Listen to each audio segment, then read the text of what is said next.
Albério prosseguiu ainda em seus valiosos comentários e mais tarde passou a responder a complicadas perguntas que lhe eram desfechadas por diversos aprendizes. Por minha vez, recolhera largo material de meditação e, em razão disso, em companhia de Hilário, despedi-me dos instrutores com alguns monossílabos de agradecimento, ouvindo de Aulus a promessa de reencontro para o dia seguinte.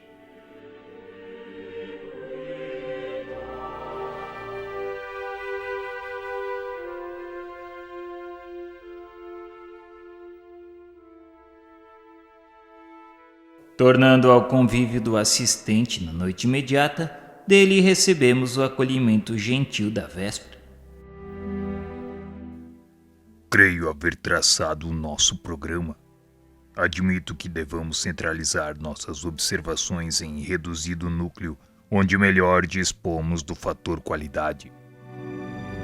Temos um grupo de 10 companheiros encarnados com 4 médiuns detentores de faculdades regularmente desenvolvidas e de lastro moral respeitável.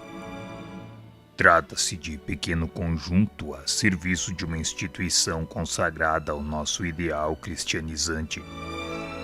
Desse grupo base ser-nos-á possível alongar apontamentos e coletar anotações que se façam valiosas à nossa tarefa.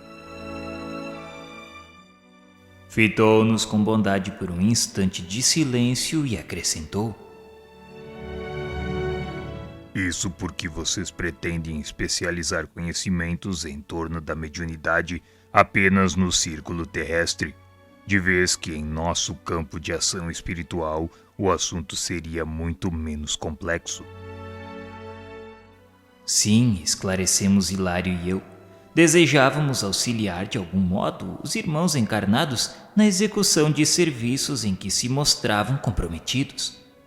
A oportunidade por esse motivo surgia diante de nós por verdadeira bênção. Decorridos alguns minutos de entendimento afetuoso, o orientador convidou solícito: Sigamos, não há tempo a perder. Logo após, muniu-se de pequena pasta e, talvez porque nos percebesse a curiosidade, informou paciente: Temos aqui o nosso psicoscópio de modo a facilitar nos exames e estudos sem o impositivo de acurada concentração mental. Tomei o enigmático volume, chamando a mim o agradável serviço de transportá-lo.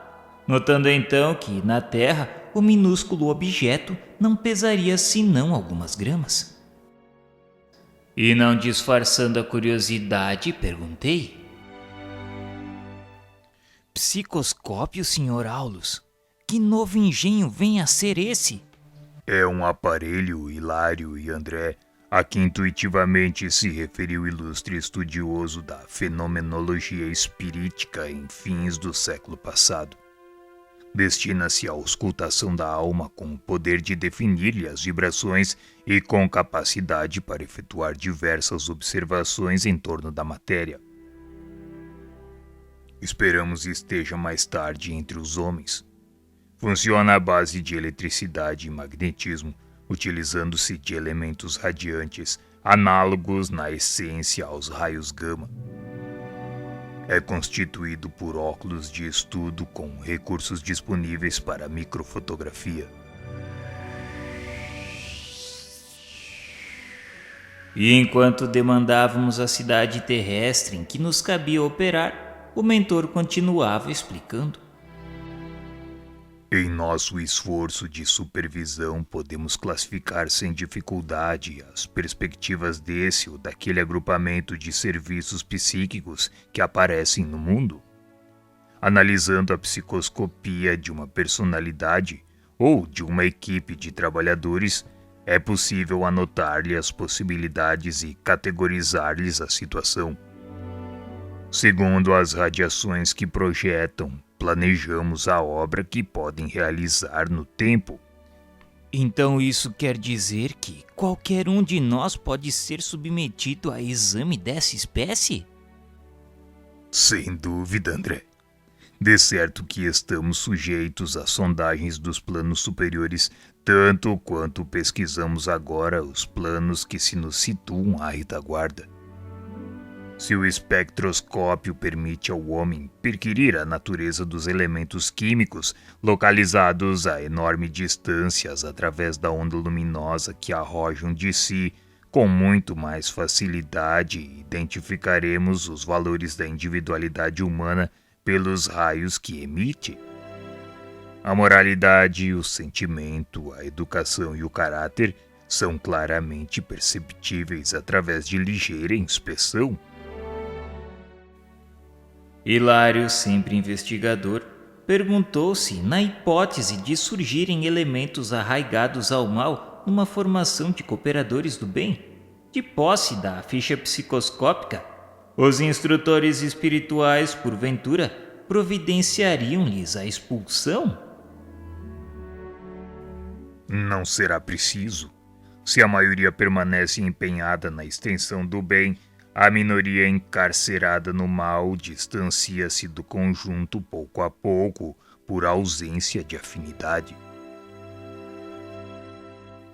Contudo, Sr. Aulus, o que acontece numa instituição cujo programa elevado se degenera em desequilíbrio, induzindo-nos a reconhecer que a virtude aí não passa de bandeira fictícia, acobertando a ignorância e a perversidade?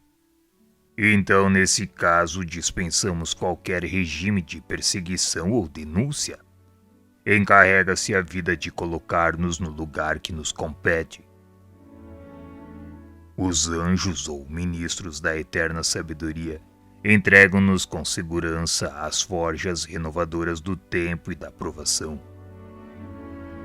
Sabe-se atualmente na Terra que uma grama de rádio perde a metade do seu peso em 16 séculos e que um ciclotron, trabalhando com projéteis anatômicos acelerados a milhões de elétrons-volts, realiza a transmutação dos elementos químicos de imediato.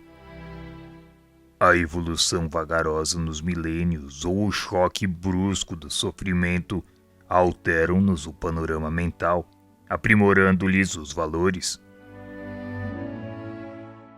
Essas notas arrastavam-nos a divagação noutros campos. O assistente revelava brilhante cultura, aliada à extrema facilidade de exposição.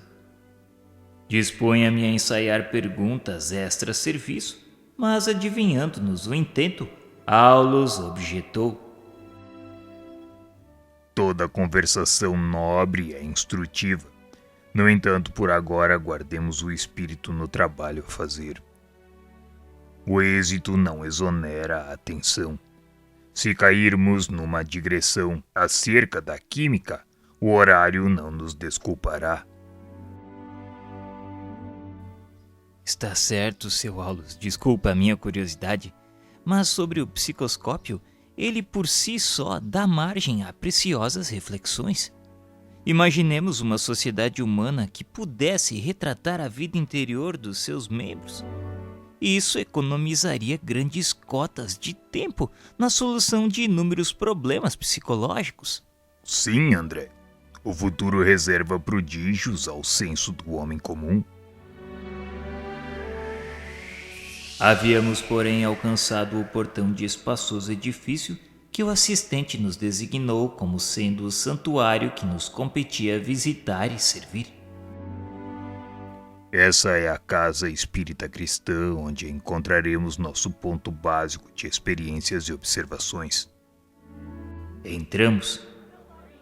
Atravessando o largo recinto em que estacionavam numerosas entidades menos felizes de nosso plano, o orientador esclareceu. Vemos aqui o salão consagrado aos ensinamentos públicos. Todavia, o núcleo que buscamos já situado em reduto íntimo, assim como o coração dentro do corpo. Escoados alguns instantes, penetramos acanhado aposento, onde se congregava a reduzida assembleia em silenciosa concentração mental. Nossos companheiros fazem o serviço de harmonização preparatória. 15 minutos de prece quando não sejam de palestra ou leitura com elevadas bases morais. Sabem que não devem abordar o mundo espiritual sem a atitude nobre e digna que lhes outorgará a possibilidade de atrair companhias edificantes. E por esse motivo não comparecem aqui sem trazer ao campo que lhes é invisível as sementes do melhor que possuem.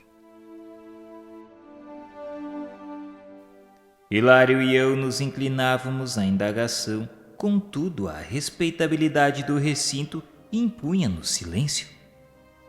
Amigos da nossa esfera ali se demoravam em oração, compelindo-nos a estranhado recolhimento. O assistente armou o psicoscópio e, depois de ligeira análise, recomendou-nos a observação. Chegada a minha vez de usá-lo, assombraram-me as peculiaridades do aparelho. Sem a necessidade de esforço mental, notei que todas as expressões de matéria física assumiam diferente aspecto, destacando-se a matéria de nosso plano.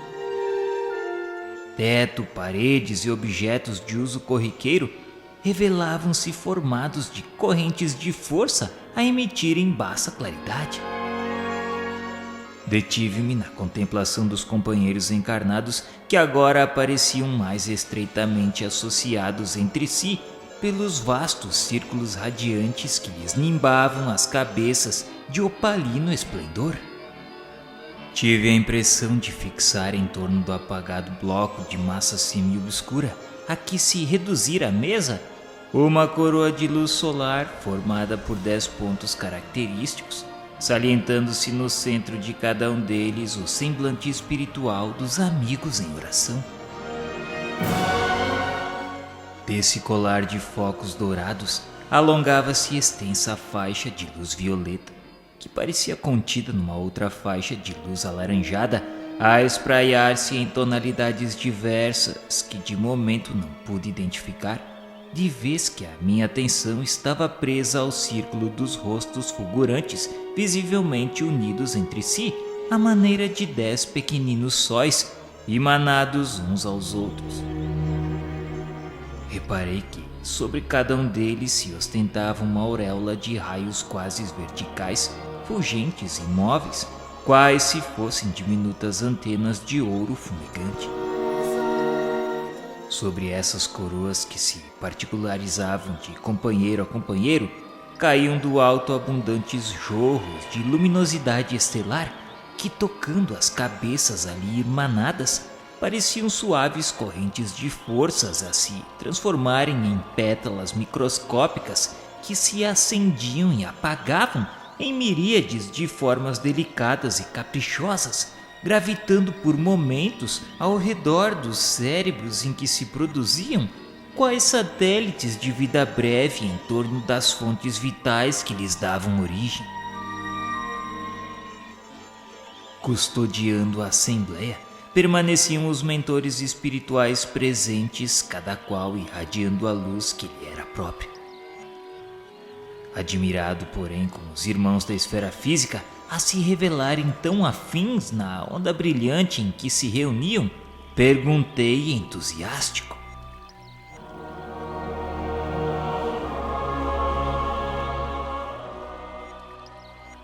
Senhor Aulus, esses companheiros que visitamos são porventura grandes iniciados na revelação divina? Não, André. Achamos-nos ainda muito longe de semelhantes apóstolos. Vemo-nos aqui na companhia de 4 irmãs e 6 irmãos de boa vontade. Naturalmente são pessoas comuns. Comem, bebem, vestem-se e apresentam-se na terra sob o aspecto vulgar de outras criaturas no ramerrão carnal. No entanto, trazem a mente voltada para os ideais superiores da fé ativa, a expressar-se em amor pelos semelhantes. Procuram disciplinar-se, exercitam a renúncia, cultivam a boa vontade constante e, por intermédio do esforço próprio no bem e no estudo nobremente conduzido, adquiriram um elevado teor de radiação mental. Mas, Sr. Aulus, e esta luz? A matéria que conhecemos no mundo transfigurou-se. Tudo aqui se converteu em claridade nova. E que espetáculo magnífico! Nada de estranheza, André. Não sabe você que um homem encarnado é um gerador de força eletromagnética com uma oscilação por segundo registrada pelo coração? Ignora, porventura, que todas as substâncias vivas da Terra emitem energias enquadradas nos domínios das radiações ultravioletas? Em nos reportando aos nossos companheiros, possuímos neles almas regularmente evolutidas em apreciáveis condições vibratórias pela sincera devoção ao bem, com esquecimento dos seus próprios desejos. Podem desse modo projetar raios mentais em vias de sublimação, assimilando correntes superiores e enriquecendo os raios vitais de que são dínamos comuns. Raios vitais? Isso mesmo. Mas, para maior limpidez da definição, chamemo-lhes raios ectoplásmicos, unindo nossos apontamentos à nomenclatura dos espiritistas modernos. Esses raios são peculiares a todos os seres vivos. É com eles que a lagarta realiza suas complicadas demonstrações de metamorfose e é ainda na base deles que se efetuam todos os processos de materialização mediúnica, porquanto os sensitivos encarnados que os favorecem libertam essas energias com mais facilidade. Todas as criaturas, porém, guardam-nas consigo, emitindo-as em frequência que varia em cada uma, de conformidade com as tarefas que o plano da vida lhes assinala. O estudo da mediunidade repousa nos alicerces da mente com o seu prodigioso campo de radiações. A ciência dos raios imprimirá em breve grande renovação aos setores culturais do mundo. Aguardemos o porvir.